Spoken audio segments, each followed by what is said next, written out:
Hi hello అందరికీ welcome to my channel. సరదాగా అలా బయటికి వెళ్దాం అని చెప్పి బయటకు వస్తే మాకు ఆపోజిట్లో పార్క్ ఉంటుంది. ఆ పార్క్లో చెట్లు అవి కట్ చేస్తున్నారు. ఆ చెట్లతో ఏం చేస్తున్నారు అనేది చిన్న ఇంట్రెస్టింగ్ ఉంటుంది. అది ఏంటో మీకు చూపిస్తా పదండి.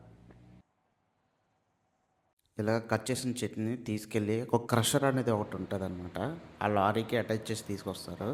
దాన్ని తీసుకెళ్ళి అలాగ క్రష్ చేస్తారనమాట. అయితే ఇలాగ అవుతుంది అనమాట. నార్మల్గా మనం కర్రపొట్టు అని పిలుస్తాం, కాకపోతే దీన్ని మౌంట్ అని పిలుస్తారంట. దాన్ని ఏం చేస్తారని వాడిని అడిగితే వాడు ఏమంచో నార్మల్గా పార్క్స్లో అట్లా ఇస్తాము, అలాగే దాన్ని ఇంకో విధంగా కూడా యూజ్ చేస్తారంట.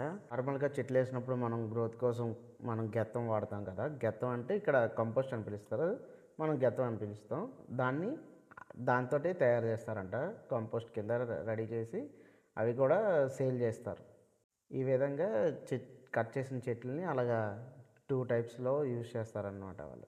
చెప్పాడు కదా, ఏదైతే అమౌంట్ ఉంది కదా, ఆ అమౌంట్ని ఇలాగ పార్కుల లాట్లో యూజ్ చేస్తారన్నమాట. సరే మరి ఉంటాం, మరి ఫాలో ఫర్ మోర్ వీడియోస్.